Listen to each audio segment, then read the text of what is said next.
So today I want to talk about the whole Rene Redzepi situation, but not from the angle that most people are taking it. Because I think the conversation isn't about whether harm was done, even though Redzepi has acknowledged publicly that some of his actions went a little too far. So the question lies is where is the line between tough leadership and harmful leadership? And I want to talk to you about this chef to chef. My name is Chef Ismail, and this is Chef Ismail's Kitchen Quest.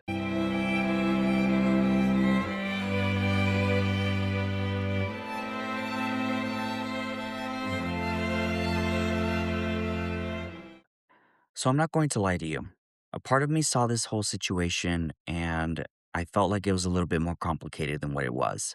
Because if you grew up the way I did, both personal and in the kitchen, in environments where toughness was normal, the pressure was normal, being corrected hard was normal, then your first reaction might not be outrage. You might just be saying to yourself, well, some of us grew up that way. That's how a lot of kitchens were back then, and that's not new. And if I'm being even more honest, I think a lot of chefs are thinking the same thing, but aren't saying it out loud. Because there are cooks who came out of that environment a lot better than when they came in. There are chefs who did get better under pressure. And there are kitchens who built some of the most amazing cooks and chefs in the world who were disciplined, focused, and absolutely relentless. So I don't want to come into this conversation pretending that this issue is simple because it's not. Rene Redzepi, we all know, he wasn't just any chef. He built one of the most influential restaurants in modern history. And Noma shaped modern fine dining, and his leadership style influenced how a lot of chefs thought excellence, discipline, and standards were supposed to be. So when the allegations came out from his former staff, and when he himself acknowledged past harm, it's not just another celebrity chef story. It becomes a reckoning for the entire industry. Because chefs everywhere, they now have to ask themselves, did some people get better under that kind of pressure? Probably. Was that pressure still harmful?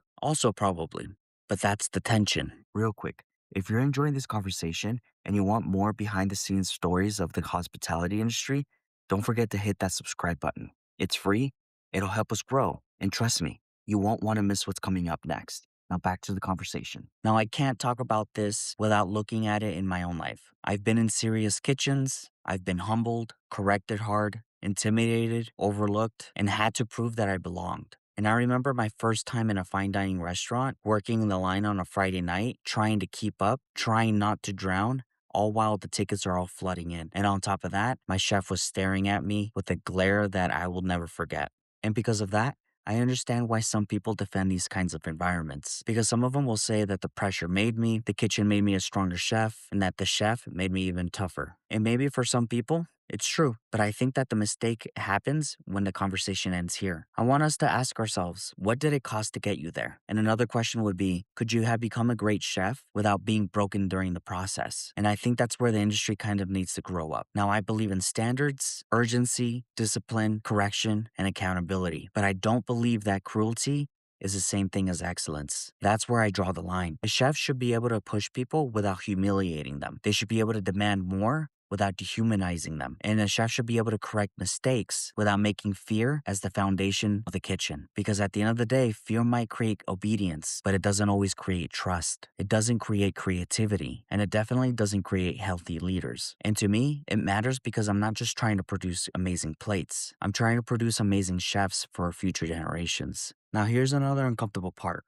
Some will say they knew what kind of kitchen it was. They knew what kind of chef he is. They knew exactly what they signed up for. And I completely understand that argument. But I think there's a difference between signing up for intensity and signing up for mistreatment. Chefs sign up for pressure. They sign up for criticism. They sign up for speed, standards, sacrifice, and hierarchy. That doesn't automatically mean that they signed up to be harmed. And that distinction matters. Because if we blur the line too much, then every bad behavior gets excused under the name of tradition. And I think that the next generation deserves better than that. Now, don't get me wrong. I don't want weak kitchens.